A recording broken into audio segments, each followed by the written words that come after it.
नमस्कार दोस्तों, मैं हूं कामनी। स्वागत करती हूं आपका अपने चैनल जनता का फैसला न्यूज में। और अभी हम आपको लेकर आए हैं भारत की राजधानी दिल्ली के जंतर मंतर पर। और बता दें आपको, भारतीय गौ सेवक समाज यहां पर एकजुट है। यहां पर सैकड़ों की संख्या में, जी हां, आपको बता दें 54 वर्ष पूर्व एक घटना हुई जिसमें गायों को लेकर एक कानून बनाने को लेकर वहां पर इंदिरा गांधी की सरकार के नेतृत्व में यहां संसद भवन गेट नंबर 2 पर 12,000 गौ सेवकों पर जो है गोलियां चलाई और उसमें उनकी मौत हो गई। उस दिन को काला दिन के रूप में यहाँ पर गौ सेवक समाज मनाता आ रहा है। हमारे साथ जुड़ चुके हैं शख्सियत हमारे साथ है। सर्वप्रथम आप अपना परिचय दे दीजिए। मैं डॉक्टर श्रवण कुमार चौहान, राष्ट्रीय संयोजक अखिल भारतीय गौ सेवक समाज।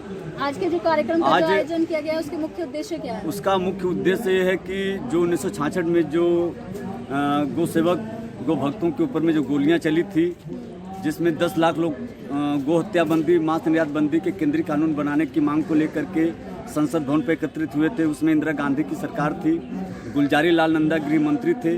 तो उस समय निहत्थे गौ भक्तों के ऊपर में गोलियां बरसाई गई। उन्हीं के 94 साल पूर्व होने के पर हम लोग पुष्पांजलि और श्रद्धांजलि के कार्यक्रम में यहाँ पर सारे लोग पूरे देश भर से कार्यकर्ता लोग उपस्थित हुए हैं। देश के विभिन्न राज्यों से यहाँ पर लोग एकजुट हैं। आप भी यहाँ पर आए हैं, काफी उम्र हो गई है आपकी, आप क्या कहना चाहेंगे इस विषय पर? मेरा नाम हंसराज भारद्वाज है। मैं गौ माता भगत हूँ, पटियाला पंजाब से आया हूँ। मैं ये बात कहना चाहता हूँ कि अगरचे भारत देश 15 अगस्त 1947 को आज़ाद हो गया है, लेकिन गौ माता आज भी गुलाम है। गौ माता को आज भी गुलाम की तरह भारत देश के गौ बूचड़खानों में बुरी तरह से काटा जाता है। बहुत बड़ा प्रश्न है ये, बहुत बड़ा प्रश्न है। यहाँ पर एक और शख्सियत हमारे साथ जुड़ चुके हैं, युवा समाज सेवी हैं, सुप्रतिष्ठित समाज सेवियों में नाम आता है। आपका नाम क्या है? जी, आज भी जो है गौ सेवक होते हैं, उनकी ज्यादातर हत्याएं हो जाती है और जो है शासन प्रशासन चुप रहता है। उसको लेकर क्या कहेंगे आप बताइए। आज भी जो सेवक हैं उनके ऊपर बार बार हत्याएं हो जाती हैं, उनकी क्या कहना चाहते हैं? हम बहुत दुखी हैं इस बात के, और ये ख्याल रखिए कि हम लोग अहिंसक हैं, इसलिए हम चाहते हैं कि किसी की हत्या ना हो। और ये केवल गौ का सवाल ही नहीं है, महिलाओं के साथ में जो अत्याचार है, बलात्कार है, उन सबका कारण क्या है? और हम लोग क्योंकि वैज्ञानिक हैं, शिक्षक हैं, प्रोफेसर हैं, हम समझते हैं कि गलती हमारी है, क्योंकि हमने किसी प्रकार से इनको पढ़ाया है।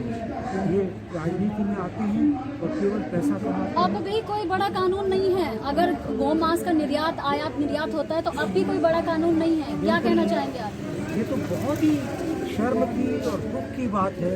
और कई मैंने देखा कि टीवी पर दिखा रहे हैं कि भारत को कह रहे हैं कि हम लोग सबसे आगे हैं। वो ऐसा कुछ नहीं है। एक्चुअली जब तक हम सभी जीवों के साथ प्रेम से नहीं रहेंगे, तब तक हमारे पास में एक दो नहीं अनंत बीमारियां आएंगी। ये कोरोना वायरस की जो बात की है, उसके पीछे भी बड़ा षड्यंत्र चल रहा है। वास्तव में ये आया इसलिए है कि आपने वायलेंस की है और उसके द्वारा एक कण बाहर निकलता है जिसका मास में द्रव्यमान 7.3 किलोग्राम होता है, और ये बहुत तबाही करता है। एक और हमारे साथ युवा हैं, जुड़ चुके हैं। जी, आप क्या कहना चाहेंगे गायों को लेकर जो कानून नहीं बन पा रहा है उसके? जी, आज तक जितने सारे लगभग देश के राजनीतिक नेता हुए हैं, प्रधानमंत्री बने हैं, तो सब गौरक्षा को लेकर के बोले कि हम गौरक्षा बनाएंगे, गौरक्षा का कानून बनाएंगे, गौरक्षा होगी। यहाँ तक कि महात्मा गांधी से पूछा गया एक बार कि महात्मा गांधी आप गौरक्षा लेना चाहते हैं या देश को स्वतंत्र करना चाहते हैं? तो महात्मा गांधी जी ने कहा था कि देश तो स्वतंत्र हो ही जाएगी, हमको गौरक्षा करना आवश्यक है।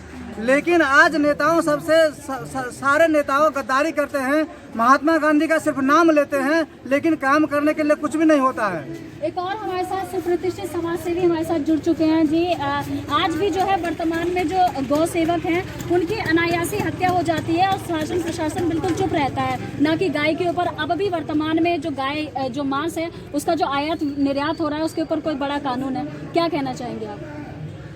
देखिए, आपने शासन प्रशासन की बात की, तो मैं खुद राम राज्य प्रशासक हूँ और राम राज्य प्रशासन के लिए काम करता हूँ। पूरी दुनिया में ही जहाँ राज्य व्यवस्था नहीं है, एक ब्रिटेन को छोड़ करके वहाँ जापान, ये सब राज्य व्यवस्थाएं हैं जो लोकतंत्र तो उनका सरकार है, बट वहाँ शासन राजा का है। तो जहाँ राजा नहीं होता है वहाँ अराजकता होती है, और राम पूरे विश्व के राजा हैं और उनको राजा की मान्यता नहीं होने के कारण भारत में भी अराजकता ही मानी जाएगी। तो शासन प्रशासन को दोष देने से नहीं होगा, अपने शासन व्यवस्था को राज्य के अनुकूल ले चलने की बात है। रही बात गाय की, तो राजा पृथु ने गाय के ही कहने पर दुनिया की पहली राजकोष की व्यवस्था की थी, जिसको आज राजकोष केंद्रीय बैंक बोला जाता है। ये राजा पृथु, जिसके नाम से ये इसको पृथ्वी कहा जाता है, के द्वारा बनाई गई थी। तो राजकोष का सीधा संबंध गाय से है, और अगर गाय मारी जाती है, उसकी हत्या होती है या उनके रक्षकों की हत्या होती है, तो इसके लिए रामायण में वाल्मीकि जी ने कहा है, अपने रामायण में इस बात को लिखा है कि जैसे वन की शोभा घास से होती है, उसी प्रकार गौओं की शोभा ग्वालों से होती है। तो जो गौ रक्षक हैं वो एक तरह से हमारे ग्वाले ही हैं, गौ सेवक हैं। तो ग्वालों के बिना गैयों की शोभा नहीं हो सकती है। ग्वालों को बाकायदे वैधानिक दर्जा दिया जाना चाहिए, पूरे विश्व में दिया जाना चाहिए, और वो उनकी संपत्ति घोषित की जानी चाहिए। और गाय राजकीय संपदा है। गाय को अगर कोई भी क्षति होती है तो उसके लिए मृत्युदंड, जैसे राजा के संपत्ति को हानि करने वाले को मृत्युदंड दिया जाता है, उसी तरह वह राजकीय संपदा है, उसको दिया जाना चाहिए। देश की जनता आपको सुन रही है, देख रही है, क्या संदेश और क्या अपील देना चाहेंगे? एक ही संदेश है कि गाय ही हमारी जीवन प्रणाली की धुरी है, और ये जो पृथ्वी आपको दिख रही है, ये आप इतनी बड़ी पृथ्वी को पूरा नहीं देख सकते हैं, ये पूरा उसका जीवन स्वरूप गाय है।